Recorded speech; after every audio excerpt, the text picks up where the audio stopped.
مناسبت تاجیکستان با وضع تلفن پنشر چگونه است؟ نه تنها پنشر بلکه وضع تمام وضع کنونی افغانستان برای تاجیکستان مهم است، خصوصا پنشر، چون پنشر با تاجیکستان همسرحد است و اشتراکی که ما خوب میدونیم. پسر احمدشاه مسعود که بر مقابل طالبان در پنشر کمین گرفته است و او زادگاه احمدشاه مسعود می باشد و او در گرد خود آن شهروندان افغانستان رو که آنها بر ضد طالبانند جمع کرده است.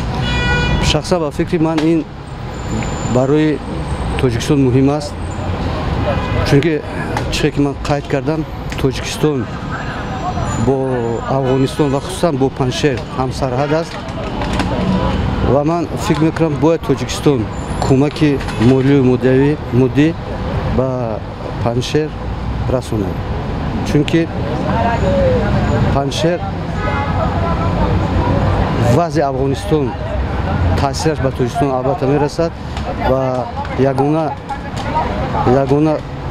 آتشکی که میتواند دل مردم افغان رو گرم کند به فکر من این پنشر است و باید که نه تنها تاجیکستان بلکه دیگر دولت‌های اتحاد شوروی باید که با پنشر یاردم کنند، از اون خصوص روسیه. چی کمک میتواند کرده؟ یعنی حربی، معنوی، بشردوستانه چی کمک؟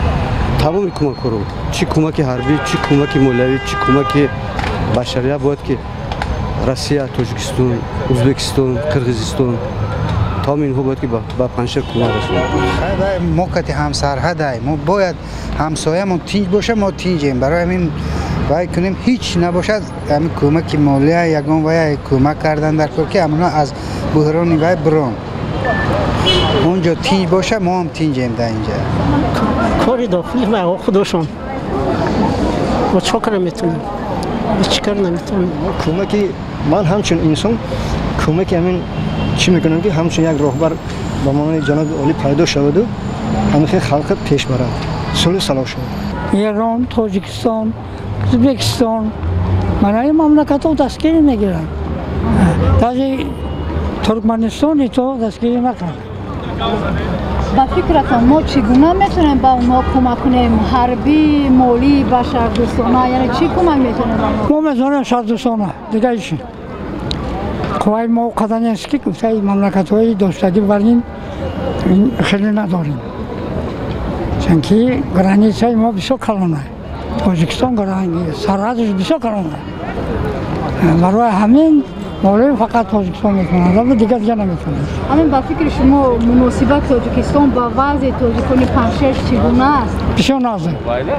امام علی برای همین پیشنهاد کرده بودن تاجیکان ما اساساً بسیاری در همونجا زندگی میکنن، از تاجیک‌ها هم هستن، نوابسته خود افغان‌ها و تاجیک‌های خودمون هم هست زندگی میکنن. اگر یگان کشور با ما کمک نکند عاقبت مردم پنشر چی خواهد بود؟